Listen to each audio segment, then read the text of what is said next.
Sienna liked to joke she was 40, going on fossil.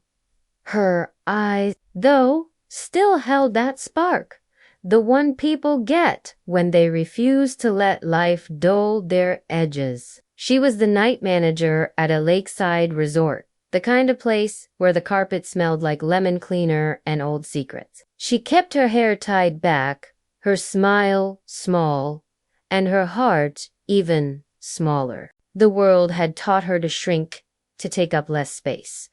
But the world, it turned out, hadn't met Aria Laurent yet. Aria arrived on a rain-drowned evening. She stepped out of a black car that looked like it was carved from a single piece of midnight. And she didn't so much walk as glide. She wore a suit sharp enough to slice bad intentions in half and carried the air of someone who could buy the entire resort just to escape the sound of a dripping faucet. Sienna, exhausted from a double shift, handed her the room key. Their fingers brushed a tiny spark, jumping like a stubborn match. "Thank you," Aria said. Her voice was low and warm, the sort of sound that settles right under your ribs. "Do you always work nights?" Sienna tried for casual, but landed somewhere around awkward penguin. "Someone has to keep the lights on." Aria smiled, a genuine, unguarded smile. "I'm glad it's you." For the next week, Aria stayed at the resort, supposedly overseeing a land purchase nearby. But every single night, she found a reason to drift by the front desk. One night, she asked for restaurant recommendations. The next, she wanted to know about local hiking trails. But mostly, she just asked, "How was your day?" with such gentle sincerity that Sienna forgot how to breathe properly. By the fourth night, even Sienna couldn't pretend this was normal. She tapped her pen nervously on the counter. "You know," she said, "I'm sure the millionaire life comes with better entertainment than chatting with a tired hotel manager." "You'd be surprised," Aria replied, her gaze steady. "Most people talk to me for what I can give them. You just talk to me." Sienna snorted softly. "I doubt I'm that interesting."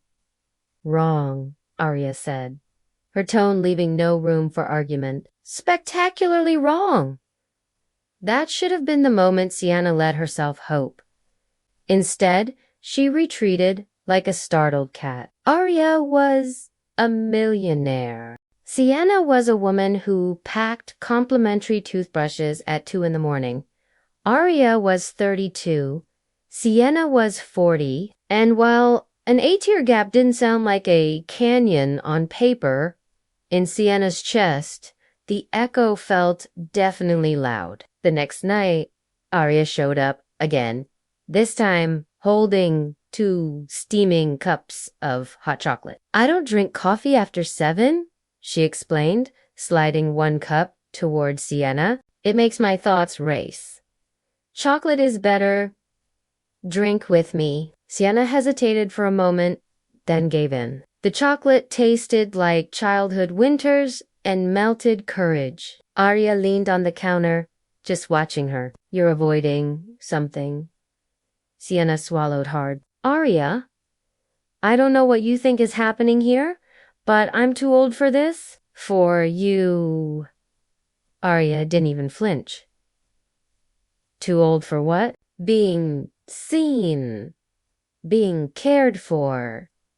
Being wanted." Sienna just stared at her cup, the steam rising like a question she didn't know how to answer. "You'll get bored?" she whispered. "Sienna." Aria's voice softened, becoming impossibly gentle. "I have built companies from nothing. I have stared down investors who were desperate for me to fail. Trust me, when I want something, I don't get bored. I get determined, but I'm not." Sienna gestured vaguely at her simple uniform at the quiet lobby. "I'm not glamorous. I'm not wealthy. I'm not young." "You are kind," Aria said, counting on her fingers. You listen. You laugh like you're surprised by your own joy. You have a steady soul, and you look at the world like you're afraid to want anything from it. She paused, her eyes locking with Sienna's. I want to show you that you're allowed to want. The words hit Sienna like warm rain, washing away years of carefully constructed walls. She felt her throat tightened. Why me? Aria stepped closer, close enough that Sienna could smell her rain-washed perfume. Because when I'm around you, I feel like a person, not a headline. Something inside Sienna, something she thought had been sealed shut forever, cracked open. For the first time in years, she let herself imagine a version of her life that didn't involve shrinking. That night, they talked for almost an hour about books, about mistakes, about old heartbreaks that still echoed in quiet moments. When Aria finally turned to go, she paused. Walk with me tomorrow morning, she asked. Along the lake. Sienna nodded before her fear could drag her back under. The next morning, the dawn air was crisp, painting their breath silver. They walked in silence at first, letting the quiet settle between them like a gentle blanket. As the sun broke across the water, painting the surface in gold and rose, Aria reached for Sienna's hand. This time, Sienna didn't pull away. You still think you're too old? Aria asked softly. Sienna shook her head, a slow smile spreading across her face. I think maybe I'm just right. Aria's own smile bloomed wide and real. Good, because I'm not giving up. They stopped by the water's edge. The lake held the reflection of the sky like a precious secret, and Sienna felt something bloom in her own chest. It was a kind of courage she hadn't tasted in years. When Aria leaned in, Sienna met her halfway. The kiss was soft, patient, like two people building a bridge, plank by careful plank. Sienna pulled back, her breath unsteady. So, what happens now? Aria squeezed her hand, her grip firm and reassuring. Now, we don't run from good things. Sienna looked at her, at this incredible woman who saw beauty in her rough edges, strength in her age, and hope in her hesitation. Then stay, she whispered. And Aria did, because Sienna learned that sometimes love doesn't ask you to be younger.